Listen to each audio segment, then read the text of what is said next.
Hi friends, Assalamu alaikum. Welcome back to my channel. This is Sumaya from Sumi's Home Chef.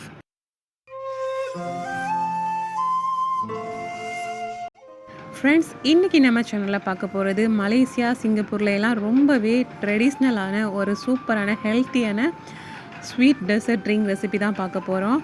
இதை செண்டால் அப்படின்னு சொல்லுவாங்க.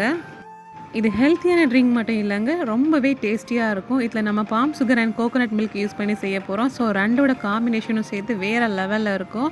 ரொம்ப ஈஸியாகவும் செஞ்சு முடிச்சிடலாம். ஸோ இப்போ வாங்க எப்படி பண்ணுறதுன்னு பார்க்கலாம். இது பண்ணுறதுக்கு நாம் bomb sugar and coconut milk use பண்ணுறோன்னு சொல்லியிருந்தோம். அதே மாதிரி இந்த ட்ரிங்கில் இந்த பந்தன் லீவ்ஸும் ரொம்பவே இம்பார்ட்டண்டான ஒரு இன்க்ரீடியன்ஸ். ஸோ இதுதான் அதில் ஒரு ரியல் ஃப்ளேவர் கொடுக்க போகுது. இதை நான் இங்கே 4 லீவ்ஸ் எடுத்து வச்சுருக்கேன். இதில் தான் நான் ஜூஸை எக்ஸ்ட்ராக்ட் பண்ணி எடுக்க போகிறேன் அரைச்சி. அண்ட் மலாய் டிசர்ட்டில் பொதுவாகவே ஸ்வீட்லலாம் அதிகமாக இதோட ஃப்ளேவருக்காக இதோட சாறு அப்புறமா இதோட எசன்ஸ்லாம் யூஸ் பண்ணி செய்வாங்க. நான் இப்போ இது சின்ன சின்னதாக கட் பண்ணி மிக்சர் ஜாரில் போட்டிருக்கேன். இதில் 1 கப்பு தண்ணி மட்டும் சேர்த்து இப்போ இதனால் வடியை அரைச்சி எடுக்க போகிறேன். ஸோ இப்போ இதை அரைச்சி நாம் இதில் உள்ள ஜூஸை அப்படியே வடிகட்டி எடுத்துக்க வேண்டியதுதான். இதுதான் நமக்கு நம்ம இதில் பண்ண போகிற ஜெல்லிக்கு சூப்பரான ஒரு க்ரீன் கலர் கொடுக்க போகுது. ஸோ இதை இப்போ ஃபில்ட்ரு பண்ணி 1 கப்பை அளந்து எடுத்தாச்சு. இதை இப்போ நான் ஒரு பாத்திரத்துக்கு ட்ரான்ஸ்ஃபர் பண்ணிட்டேன். இப்போ இதில் நாம் என்னெல்லாம் சேர்க்க போகிறோன்னு சொல்கிறேன். இது சரியாக 1 கப்பு இருக்கும். ஸோ இந்த 1 கப்புக்கு நாம் 2 1/4 கப் அளவுக்கு மாவு சேர்க்க போகிறோம். 1 1/4 கப்பு கார்ன்ஃப்ளவர் மாவு.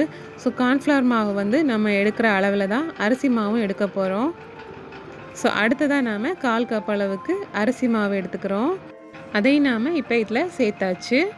இப்போ இதில் நாம் எக்ஸ்ட்ராவாக என்ன சேர்க்க போகிறோன்னு பார்த்திங்கன்னா, லைட்டாக சால்ட்டும் அப்புறமா சுகரும்.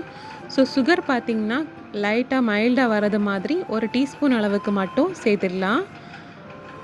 அப்புறமா இது கூடவே பிஞ்ச் ஆஃப் சால்ட்டும் சேர்த்து நம்ம கலந்து விட்டுடலாம். இப்போ இதில் நம்ம எந்த வித கட்டிகளும் இல்லாமல் நல்லா கலந்து விடணும். அப்போ தான் நம்ம இதை வேக வச்சு எடுக்கும்போதும் இதில் கட்டியே இல்லாமல் நமக்கு மாவு செஞ்சு எடுத்துக்க முடியும். ஸோ நம்ம இதை தான் வேக வச்சு செண்டால் டெசர்ட்டில் சேர்க்கறதுக்கான க்ரீன் கலர் ஜெல்லி செய்ய போகிறோம். இதை இன்னொரு மெத்தட்லேயும் பண்ணுவாங்க. நாம் இங்கே கார்ன்ஃப்ளவர் யூஸ் பண்ணியிருக்கோம். இதுக்கு பதிலாக கிழங்கு மாவு சேர்ப்பாங்க. அதாவது மரவள்ளி கிழங்கு இருக்குல்ல, அதோட மாவு சேர்ப்பாங்க. ஸோ அந்த மாவை வச்சு கூட நம்ம செஞ்சு எடுத்துக்கலாம். உங்ககிட்ட மரவள்ளி கிழங்கு பவுடர் இருந்துச்சுன்னா நீங்கள் அதை வச்சு செய்யலாம். அது இல்லாத விதத்தில் நாம் கார்ன்ஃப்ளவர் யூஸ் பண்ணிக்கலாம். ஸோ அடுத்ததான் நாம் இதை ஸ்டவ்வில் வைக்க போகிறோம். ஸ்டவ்வில் லோ ஃப்ளேம்லேயே வச்சுக்கோங்க. அப்போ தான் எந்த வித கட்டியும் இல்லாமல் நம்ம இந்த மாவை ரெடி பண்ணி எடுக்க முடியும். இப்போ ஃபைனலாக வேக வச்சு எடுத்தாச்சு. இந்த மாதிரி தான் இருக்கணும். ஸோ எந்த வித கட்டியும் இல்லாமல் இந்த மாதிரி நல்லா மிக்ஸ் பண்ணி எடுத்துக்கோங்க. இப்போ இந்த மாவு நம்ம பிழியறதுக்கான இடியாப்ப அச்சு இருக்குல்ல, அதை தான் நான் இங்கே யூஸ் பண்ண போகிறேன். அண்ட் அச்சு பார்த்திங்கன்னா அதில் நம்ம கொஞ்சம் பெரிய ஹோல்ஸ் வர்றது மாதிரி தான் யூஸ் பண்ணணும். பிகாஸ் அந்த ஜெல்லி கொஞ்சம் வண்ணமாக தான் இருக்கும். நார்மலாக இடியப்பம் பிழியறதுக்கு எடுக்கிறத விட கொஞ்சம் பெரிய சைஸாக இருந்ததுனா தான் நம்ம பெர்ஃபெக்டாக செஞ்சு எடுக்க முடியும். ஸோ நான் இங்கே நார்மல் இடியப்பம் பண்ணுறதை விட அடுத்த சைஸ், அதாவது பெரிய சைஸ் யூஸ் பண்ணுறேன். இப்போ நாம் செஞ்சு வச்சுருக்கக்கூடிய இந்த மாவை அப்படியே மோட்டில் லைட்டாக கையால் பிசைஞ்சிட்டு இதை ஃபில் பண்ணிடலாம்.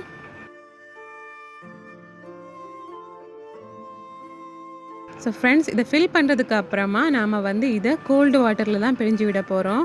ஸோ கோல்டு வாட்டர் யூஸ் பண்ணிக்கலாம். அதர்வைஸ் நம்ம நிறைய ஐஸ் க்யூப்ஸ் போட்டு அந்த வாட்டரில் கூட பிழிஞ்சு விட்டுக்கலாம்.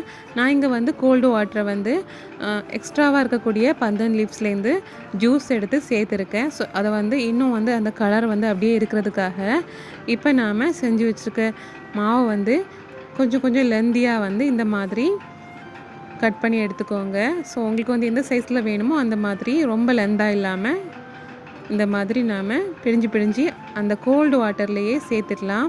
கோல்டு வாட்டரில் சேர்க்குறதுனால ஒன்றோடு ஒன்று ஒட்டாமல் நமக்கு சூப்பராக கிடைக்கும்.